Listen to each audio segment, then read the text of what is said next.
Dear students, in today's video, we will find the change in pH if volume of the solution is increased. Let's get to the problem.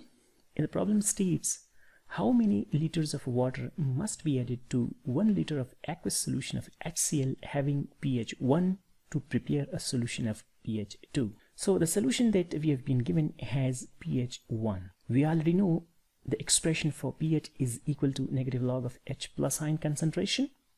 And let's put in this, and let's put in the value of pH over here, and multiplying the whole equation by -1, we would get this. Taking the anti-log, log would get cancelled out, and we would be left with H plus ion concentration is equal to 10 to the power minus 1. Now we have to find the number of moles from the concentration. We already know the molarity is equal to number of moles over volume of solution in liter.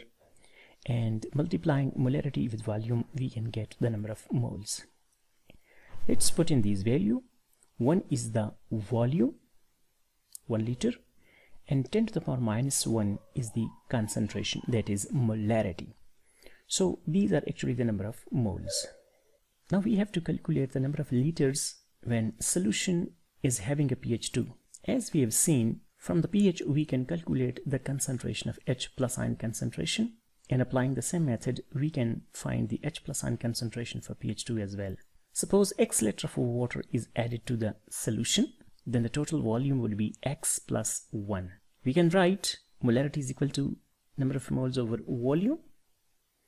And let's put in number of moles that we have already calculated over here, 1 into 10 to the power minus 1. And volume is X plus 1. X is the volume of water that has to be added to the solution to turn the concentration 10 to the power minus 2, which is equal to pH 2. And now this is simple algebraic expression. Multiply X plus 1 with 10 to the power minus 2. And similarly, X plus 1 and likewise 10 to the power minus 1 would divide this particular number, and we would get X plus 1 is equal to 10 and X is equal to 9. So 9 liter of water must be added to the mixture to change the pH from 1 to pH 2. Now tell me how many liters of water this particular solution which has a pH 2 contains. I hope you have found this tutorial useful. Please leave a like, subscribe, and thanks for watching.